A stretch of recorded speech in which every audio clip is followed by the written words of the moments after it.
आसन की बड़ी महिमा है। तो नारद को समझ जाना चाहिए था कि भगवान अपना ही आसन दे रहे हैं, और सर्पासन पर, उस शेषनाग पर तो केवल नारायण का ही अधिकार है, उस शेष शैया पर तो केवल उन्हीं का अधिकार है। दूसरा तो उसे लपेट के रखता है, और उनका नाम है महादेव।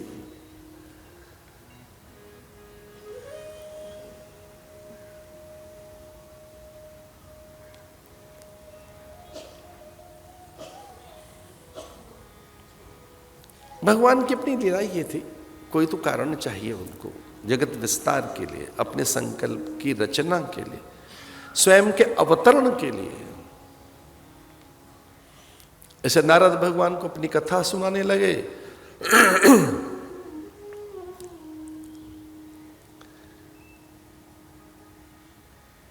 कभी कभी रोगी को वही अच्छा लगता है जो वैद्य मना करता है। यह नारद को रोगी बताया गया है,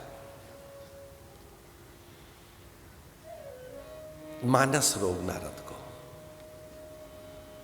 ये ध्यान रहे, हमारे तन के रोग तो ठीक हो जाएंगे, मन के रोग ठीक नहीं होते।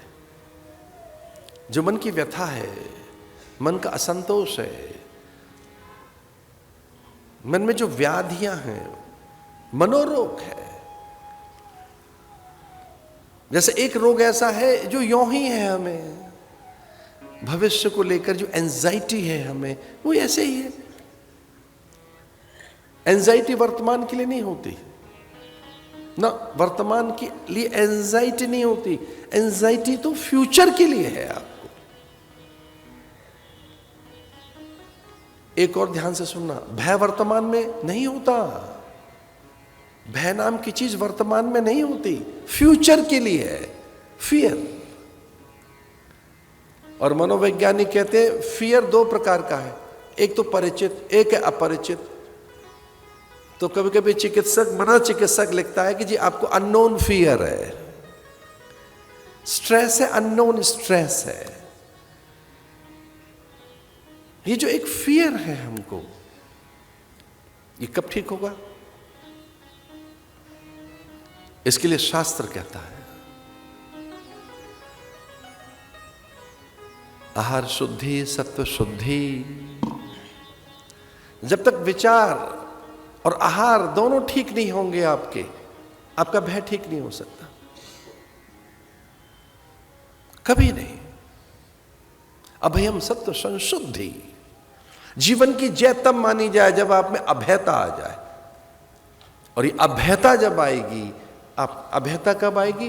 जब आहार और विचार दोनों ठीक होंगे आपके। अगर आपके आहार और विचार पर आपका ध्यान नहीं है और कोई भी साधन आप कर रहे हैं, उसमें सफलता नहीं होगी। नारद अपने विचार पर ध्यान नहीं दे रहे हैं, इसे पता ना हो गया नारद का। खुशी क्षण में एक विचित्र माया, एक पल में ही एक नया नगर, और उस नगर में देख रहे हैं कि कितने लोगों के वहां लोग दिखाई दिए, विचित्र सा लोग, एक विश्व मोहिनी जो स्वयंवर के लिए तत्पर है।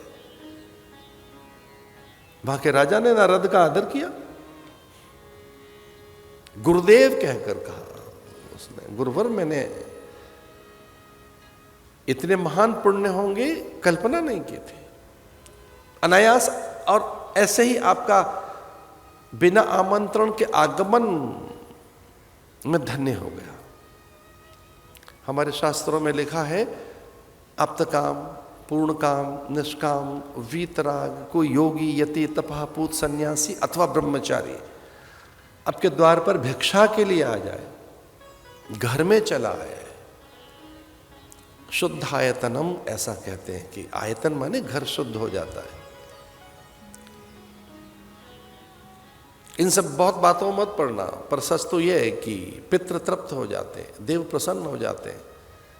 लिखा तो ऐसा ही है कि वास्तु दोष मिट जाता है सन्यासी के घर में आ जाने से,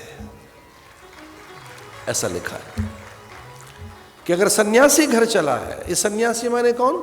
जिसमें सम्यक कामनाओं का न्यास है, जिसकी कामनाएं न्यस्त हो गई हैं, न्यासिनः, न्यासिनः माने जो न्यासी हो गया है, न्यासी माने ट्रस्टी। अब न्यासी किसे कहेंगे? हवा न्यास है, धूप न्यास है, जो इतना निश्चल है, निर्दोष है, स्वाभाविक है, इतना सहज, इतना निसर्ग,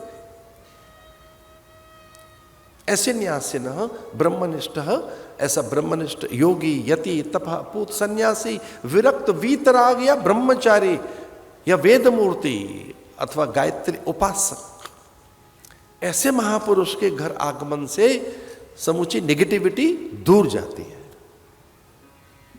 कुछ चीजें धूप दीप से ठीक हो सकती हैं, हो सकता है कुछ सुगंध बिखेरने से हो जाए, कुछ कोना घर का परफ्यूम कुछ छिड़क देने से ठीक हो सकता है, हो सकता है, लेकिन वहां की सूक्ष्म तरंगें, अविद्या, विकृति, राग, द्वेष, अभिनिवेश, कल्मश, कंदर्प, काम, जुगुप्सा, घृणा, ग्लानि, असूया, अमर्ष, इसे कौन ठीक करेगा?